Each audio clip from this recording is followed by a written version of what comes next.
परिचय। जैसे कि हम पहले भी चर्चा कर चुके हैं कि जंतुओं की लगभग 12 लाख जातियां स्पीशीज पाई जाती हैं, जो कि उनके जीव की विविधता को दर्शाती है। ये सभी जंतु एक दूसरे से अपनी अपनी वासस्थान, संगठन के स्तर, शारीरिक संरचना, सम्मिति, देह गुहा यानी प्रगुहा, जनन परत, गमन के प्रकार, श्वसन, उत्सर्जन, जनन आदि में एक दूसरे से बिल्कुल भिन्न होते हैं। जंतु यूकोरियोटिक, बहुकोशिकीय तथा परपोषी जीव होते हैं। जंतु कोशिका में कोशिका भित्ति नहीं पाई जाती। अधिकतर जंतु गतिशील होते हैं। अपने अपने वासस्थानों के आधार पर जंतु जलीय यानी मछली, स्थलीय यानी सरीसृप, स्तनधारी, वायवीय यानी पक्षी होते हैं। अपनी संगठन के स्तर के आधार पर जंतु कोशिकीय संगठन यानी स्पंज अथवा उत्तकीय संगठन यानी सेलिट्रेटा वाले होते हैं। सम्मिति के आधार पर जंतु अरिय सम्मिति यानी सिलेंट्रेटा, स्पंज, इकाई नोडर्मेटा अथवा द्विपार्श्व सम्मिति, निमेटोड्स, ऑर्थोपॉड्स, एनिलिड्स तथा कशेरुकी तथा कुछ असम्मिति स्नेल होते हैं। देह गुहा के आधार पर जंतु अगुहीय यानी सिलेंट्रेटा और चपटे क्रीमी तथा कुछ कूटगुहिक यानी निमेटोड्स होते हैं। जनन परतों के आधार पर जंतु द्विकोरिक यानी स्पंज, सिलेंट्रेटा अथवा त्रिकोरिक यानी चपटे क्रीमी से लेकर स्तनधारी तक होते हैं। चलो अब हम प्राणी जगत के विभिन्न संघों के कुछ मुख्य गुणों व उदाहरणों की चर्चा करेंगे। उद्देश्य। इस पाठ के अंत में आप निम्न करने में सक्षम हो जाएंगे: प्राणी जगत के गुणों को समझना, प्राणी जगत के भागों को पहचानना, प्राणी जगत के वर्गों के गुणों को समझना, नाम पद्धति को समझना। संघ पोरीफेरा। क्या तुम जानते हो कि पोरीफेरा शब्द ग्रीक भाषा के पोरस अर्थ छिद्र तथा फेर्रे यानी दिखाई शब्द से मिलकर बना है, जिसका अर्थ है वह प्राणी जिसके पूरे शरीर पर अनेक छिद्र उपस्थित हों। ये छिद्र शरीर में उपस्थित नाल प्रणाली से जुड़े होते हैं, जिनके माध्यम से शरीर में जल, ऑक्सीजन और भोज्य पदार्थों का संचरण होता है। सिर्फ एक समूह को छोड़कर संघ पोरीफेरा के सभी प्राणी स्थावर तथा लवणीय होते हैं। ये सभी प्राणी स्पंज कहलाते हैं। ये अचल प्राणी होते हैं जो किसी आधार से चिपके रहते हैं। संघ पोरीफेरा के प्राणियों का शरीर कठोर आवरण अथवा बाह्य कंकाल से ढका होता है। कंकाल कैल्शियम अथवा सिलिका युक्त कंटिकाओं अथवा स्पंजिन तंतुओं या फिर दोनों से मिलकर बना होता है। इनकी शारीरिक संरचना अत्यंत सरल होती है, जिनमें ऊतकों का विभेदन नहीं होता है। ये बहुकोशिकीय, द्विकोरिक तथा अरीय सम्मिति अथवा असम्मिति जीव होते हैं। उदाहरणार्थ यूप्लेक्टेला, साइकॉन, स्पांचिला यानी स्वच्छ जलीय स्पंज, क्लियोना तथा यूस्पंजिया यानी बाथ स्पंज इत्यादि। संघ सिलेंट्रेटा, नाइटेरिया। इसी तरह सिलेंट्रेटा शब्द ग्रीक भाषा के कोइलोस यानी खाली तथा एंट्रोन यानी आहार नली से मिलकर बना है। संघ सिलेंट्रेटा के प्राणी अधिकांशतः जलीय एवं हाइड्रा को छोड़कर शेष सभी लवणीय होते हैं। इस संघ के प्राणियों को नाइटेरियन भी कहते हैं। ये बहुकोशिकीय, द्विकोरिक तथा अरीय सम्मिति वाले जीव होते हैं। इन प्राणियों में केंद्रीय जठर संवहनी यानी गैस्ट्रोवेस्क्युलर गुहा पाई जाती है, जो कि पाचन तथा परिसंचरण में सहायता प्रदान करती है। इनकी शरीर भित्ति दो परतों यानी बाहरी एपिडर्मिस तथा आंतरिक यानी गैस्ट्रोडर्मिस से मिलकर बनी होती है। कुछ जंतु समूह में रहते हैं जबकि शेष एकाकी जीवन व्यतीत करते हैं। उदाहरण हाइड्रा। स्लेंट्रेटा के कुछ उदाहरण हैं हाइड्रा, ओबेलिया, ओरेलिया यानी जेलीफिश तथा मैट्रीडी।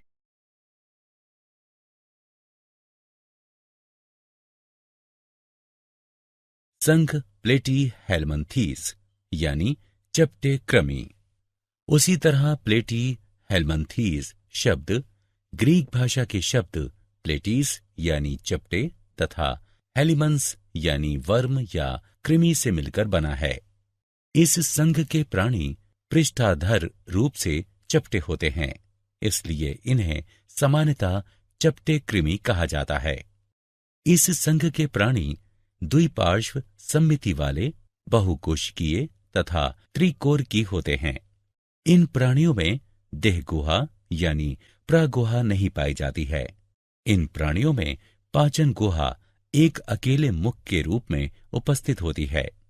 ये अधिकतर परजीवी होते हैं तथा कुछ मुक्त तैरने वाले होते हैं, जैसे कि प्लेनेरिया। प्लेटी हेलमंथीस के उदाहरण हैं प्लेनेरिया, पर्णकृमि यानी फेसियोला, सिस्टोसोमा तथा फीता कृमि यानी टीनिया।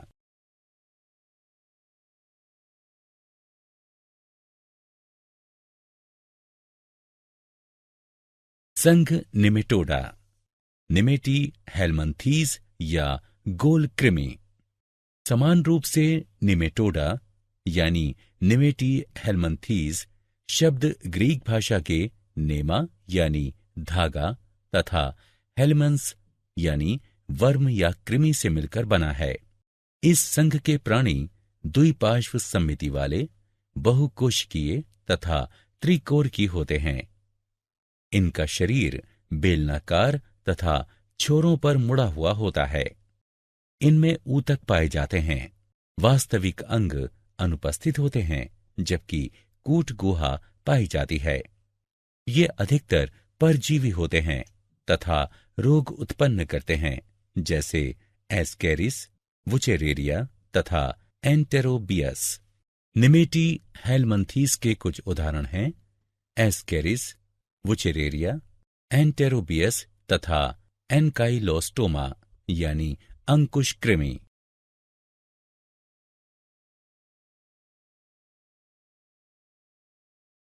संघ एनेलिडा। क्या तुम जानते हो कि एनेलिडा शब्द ग्रीक भाषा के एनेलस यानी शरीर का खंडों में विभाजित होना उससे मिलकर बना है? इस संघ के प्राणी द्विपार्श्व सममिति वाले, बहुकोशिकीय तथा त्रिकोरकी होते हैं। इनमें वास्तविक देहगुहा पाई जाती है, अतः ये गुह्य प्राणी होते हैं। इनमें अंग पाए जाते हैं जो कि बहुत से खंडों में बटे होते हैं। ये भिन्न भिन्न वास स्थानों जैसे स्वच्छ जल, लवणीय जल तथा भूमि पर पाए जाते हैं। एनेलिडा के कुछ उदाहरण हैं पेरेटिमा यानी केंचुआ, हिरुडिनेरिया यानी जोंक तथा नेरीस।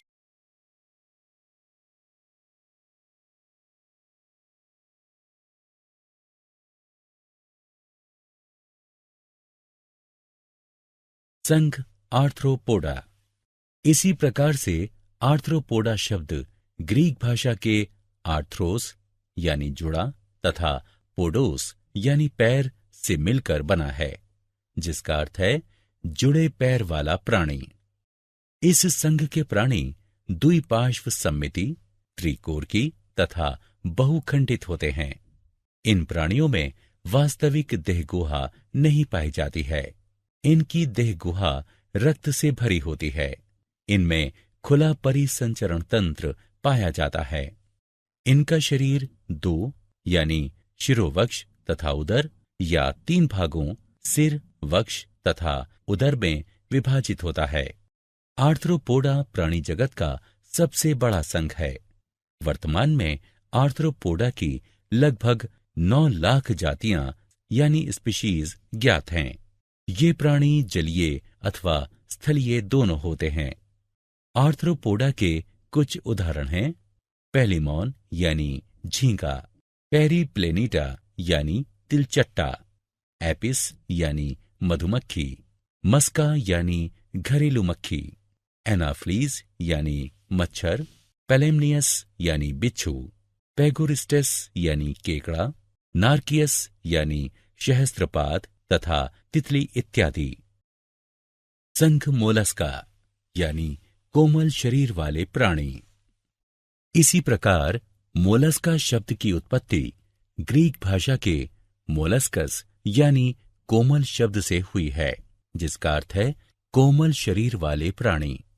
इस संघ के प्राणी खंड रहित, द्विपार्श्व सममिति वाले तथा पादविहीन होते हैं। शरीर का आकार सूक्ष्मदर्शी से लेकर बड़े जंतुओं तक होता है, उदाहरण ऑक्टोपस।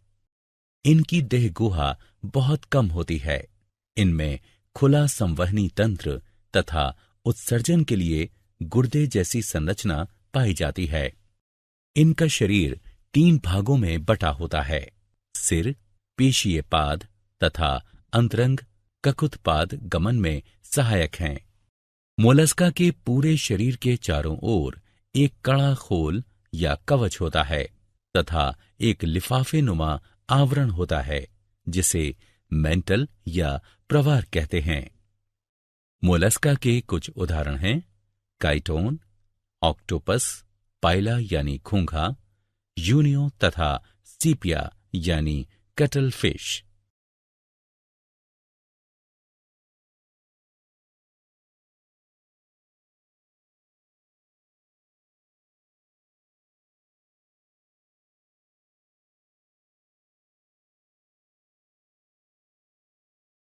संघ इकाइनोडर्मेटा यानी शूलयुक्त प्राणी।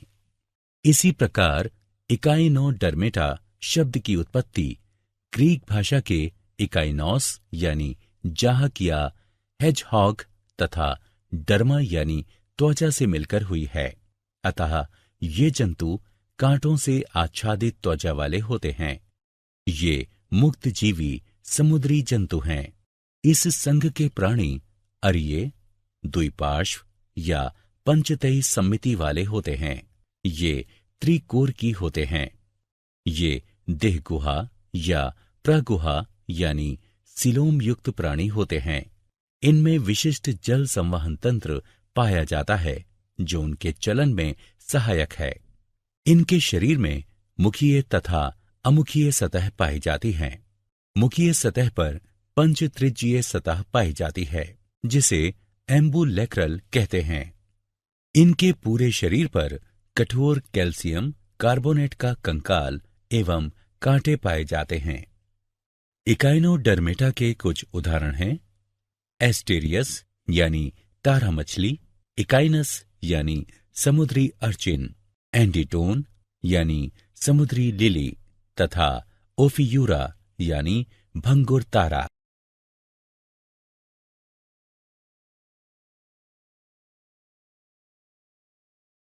संघ प्रोटोकोडेटा। क्या तुम जानते हो कि प्रोटाकोडेटा शब्द की उत्पत्ति ग्रीक भाषा के प्रोटो यानी आद्य तथा कोडा यानी छड़ से मिलकर हुई है। इस संघ के प्राणी द्विपार्श्व सम्मिति त्रिकोर की होते हैं तथा इनमें प्रगुहा यानी सिलोम पाई जाती है। पृष्ठरज्जु छड़ की तरह एक लंबी संरचना है, जो जंतुओं के पृष्ठभाग पर पाई जाती है। यह तंत्रिका ऊतक को आहार नाल से अलग करती है। यह पृष्ठरज्जु प्रोटोकोडेट जंतुओं के जीवन की सभी अवस्थाओं में उपस्थित नहीं रह सकता है। नोटोकोड यानी पृष्ठरज्जु पेशियों से जुड़ने का स्थान भी प्रदान करती है, जिससे चलने में आसानी होती है। ये समुद्री जंतु हैं। प्रोटोकोडेटा के कुछ उदाहरण हैं बेलेनोग्लोसस,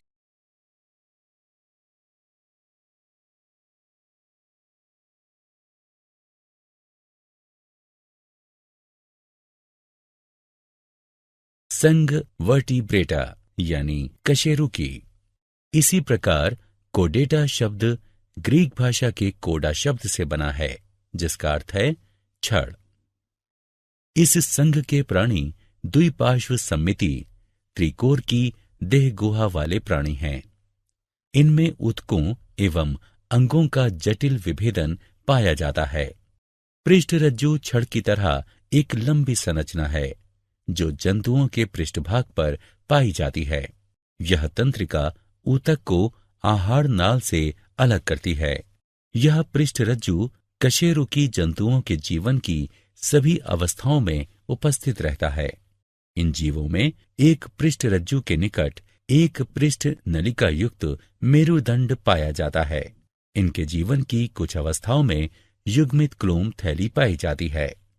इन जंतुओं में वास्तविक मेरुदंड एवं अंतः कंकाल पाया जाता है। इस कारण जंतुओं में पेशियों का वितरण अलग होने लगता है एवं पेशियां कंकाल से जुड़ी होने के कारण इन्हें चलने में सहायता करती हैं। इनमें ऊतकों एवं अंगों का जटिल विभेदन पाया जाता है।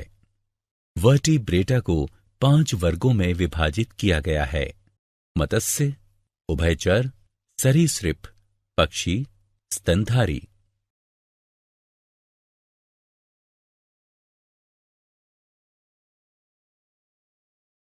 वर्ग मत्स्य। पिसीज शब्द की उत्पत्ति इंडो यूरोपियन मूल के पेइस्क शब्द से हुई है। इसका अर्थ है मछली। ये समुद्र और मीठे जल दोनों में ही पाए जाते हैं। ये क्लोमों द्वारा जल में घुलित ऑक्सीजन को ग्रहण करते हैं। मत्स्य वर्ग के प्राणियों का शरीर धारा रेखीय होता है तथा ये अपने पंख यानी फिन्स एवं मांसल पूंछ का प्रयोग तैरने के लिए करते हैं। इनमें उपास्थि अथवा अस्थि कंकाल पाया जाता है। इनकी त्वचा शल्क अथवा प्लेटों से ढकी होती है। ये असमतापी जंतु होते हैं, अर्थात इनके शरीर का ताप वातावरण के ताप के अनुसार बदलता रहता है तथा इनका हृदय द्विकक्षीय होता है। इनकी आंखें पलक विहीन होती हैं। इनमें नासिका पाए जाते हैं। ये अंडे देती हैं। मत्स्य के कुछ उदाहरण हैं: स्कोलियोडोन यानी कुत्ता मछली, सिनक्रोपस यानी मेंटारिन मछली, टेरोइस यानी शेर मछली, विद्युत रे, स्टिंगरे इत्यादि।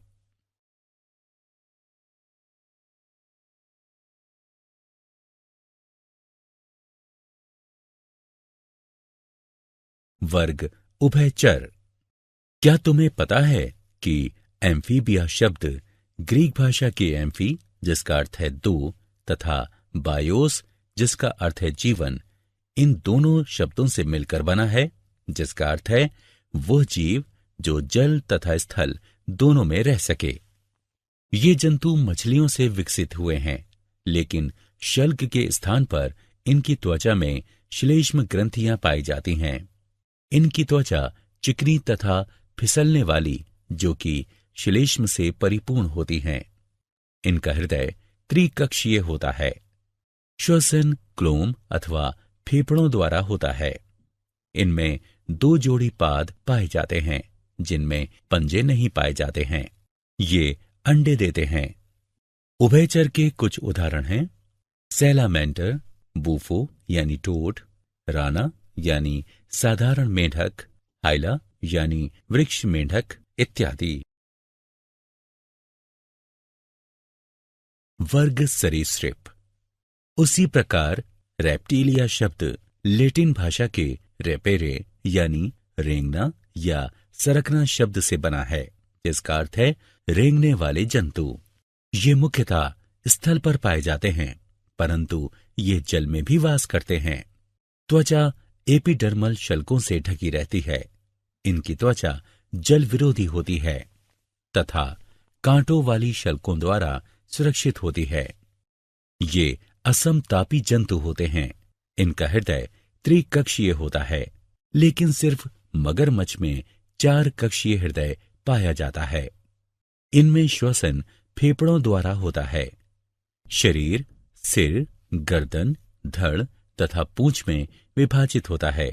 इनमें 5 अंगुलियों युक्त पाद तथा पंजे युक्त अंगुलियां पाई जाती हैं। इनके अंडे कठोर कवच से ढके होते हैं।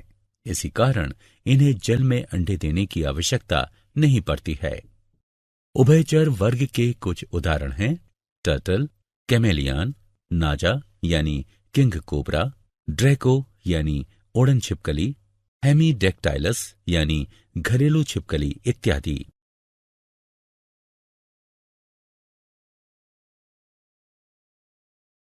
वर्ग पक्षी। क्या तुम्हें पता है कि एवीज शब्द लैटिन भाषा के एविस शब्द से बना है, जिसका अर्थ है पक्षी। इनका शरीर तरकु या नाव की आकृति का होता है, जो कि सिर, गर्दन, धड़ तथा पूंछ में विभक्त होता है। इनका शरीर परों से ढका होता है। ये समतापी प्राणी हैं। इनका हृदय 4 कक्षीय होता है। ये फेफड़ों द्वारा श्वसन करते हैं। अग्रपाद रूपांतरित होकर पंख बनाते हैं। पश्चपाद में सामान्यतः शल्क होते हैं, जो रूपांतरित होकर चलने, तैरने तथा पेड़ों की शाखाओं को पकड़ने में सहायता करते हैं। ये कैल्शियम कवच से ढके हुए अंडे देते हैं। पक्षी वर्ग के कुछ उदाहरण हैं सिकोनिया यानी सफेद स्टॉर्क, आइथिया यानी नर गुच्छेदार बत्तख, स्ट्रेयो यानी ऑस्ट्रिच, कोलुम्बा यानी कपोत, पेसर यानी गौरैया, कार्वस यानी कौवा इत्यादि।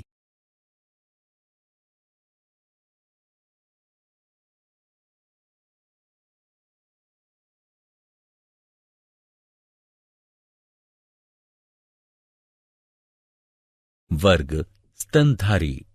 उसी प्रकार मेमेलिया शब्द लैटिन भाषा के मेमे से बना है, जिसका अर्थ है छाती या चुचुक। इस वर्ग के सभी जंतुओं में नवजात को पोषण प्रदान करने के लिए दुग्ध ग्रंथियां पाई जाती हैं। इनकी त्वचा पर बाल पाए जाते हैं एवं स्वेद तथा तेल ग्रंथियां पाई जाती हैं। ये समतापी प्राणी हैं। इनका हृदय 4 कक्षीय होता है। इनका शरीर सिर, गर्दन, धड़ तथा पूंछ में विभक्त होता है। बाह्य कर्ण पल्लव पाए जाते हैं। इनमें 4 पाद पाए जाते हैं। मध्यपट इनके शरीर को 2 आंतरिक कोशों या गुहाओं में विभक्त कर देता है। श्वसन की क्रिया फेफड़ों द्वारा होती है। इस वर्ग के जंतु शिशुओं को जन्म देने वाले होते हैं। हालांकि कुछ जंतु अपवाद स्वरूप अंडे भी देते हैं, जैसे कि इकिडना तथा प्लेटिपस। इस वर्ग के कुछ उदाहरण हैं बिल्ली, चूहा, चमगादड़, बंदर, चिंपांजी, गोरिल्ला तथा मनुष्य।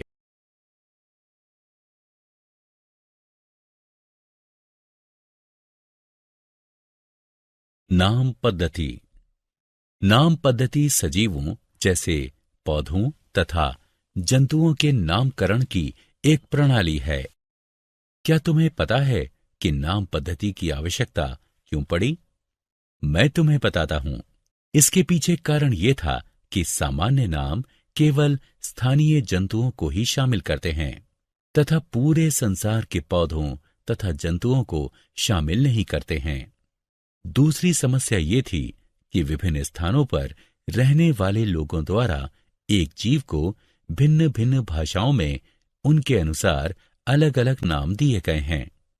तीसरी समस्या थी कि कुछ नाम भ्रम पैदा करते थे, जैसे सितारा मछली, कटल मछली तथा जली मछली वास्तव में मछली नहीं है। सबसे बड़ी कमी यह है कि सामान्य नाम को चुनने के पीछे कोई वैज्ञानिक आधार नहीं है। 18वीं शताब्दी में कैरोलस लीनियस ने जीवों का नामकरण करने के लिए अपनी पुस्तक स्पीशीज प्लांटेरम में वैज्ञानिक पद्धति द्विपद नाम पद्धति को प्रस्तावित किया था। द्विपद नाम पद्धति में पहला नाम जीनस और दूसरा स्पीशीज का होता है। द्विपद नाम पद्धति में वैज्ञानिक नाम लिखने से पहले इस पद्धति के कुछ नियमों का पालन करना चाहिए। प्रत्येक वैज्ञानिक नाम में 2 शब्द अवश्य होने चाहिए, जीनस तथा स्पीशीज नाम। जीनस का नाम अंग्रेजी के बड़े अक्षर से शुरू होना चाहिए। स्पीशीज का नाम अंग्रेजी के छोटे अक्षर से शुरू होना चाहिए। वैज्ञानिक नाम केवल ग्रीक या लैटिन शब्द से ही उत्पन्न होने चाहिए। छपे हुए रूप में वैज्ञानिक नाम इटैलिक में लिखे होने चाहिए। अगर ये नाम हाथ से लिखे हों तो ये रेखांकित होने चाहिए। वैज्ञानिक नामों की सार्थकता यानी महत्व इसलिए है क्योंकि ये पूरे विश्व में एक समान ही होते हैं। ये विकासात्मक संबंधों को दर्शाते हैं। ये एक जीव के कई नामों की समस्या का हल करते हैं।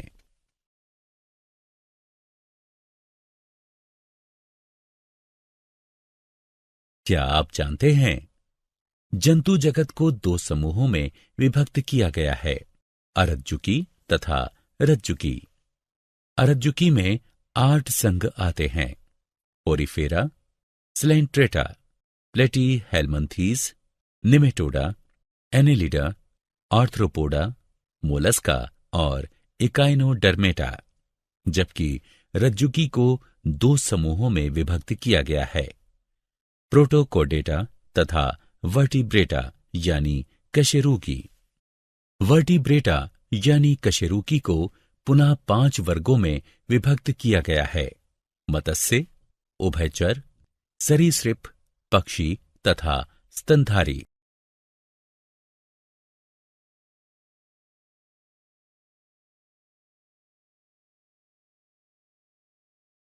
सारांश। आइए हमने जो कुछ सीखा है उसे संक्षेप में दोहराएं। जंतु बहुकोशिकीय यूकेरियोट होते हैं। इनमें परपोषी पोषण, चलन तथा तंत्रिका तंत्र के माध्यम से अति संवेदनशीलता पाई जाती है। सभी जंतु जगत के अंतर्गत आते हैं। जंतुओं का शारीरिक संगठन कोशिकीय स्तर, ऊतकीय स्तर अथवा अंगीय स्तर का होता है। जंतुओं का शरीर असममिति, अरीय सममिति अथवा द्विकोरक सममिति वाला हो सकता है। अपनी प्रारंभिक विकास की अवस्थाओं वाली भ्रूणीय परतों की संख्या के आधार पर जंतु द्विकोरिक अथवा त्रिकोरिक हो सकते हैं। जंतु अप्रागुही यानी सीलोम के बिना कूट प्रागुही यानी मिथ्या सीलोम तथा प्रागुही हो सकते हैं। जंतुओं को 10 संघों यानी फाइलम में बांटा गया है, Porifera, Coelenterata, Platyhelminthes, Nematoda, Annelida, Arthropoda, Mollusca, Echinodermata, Protochordata और कार्डेटा।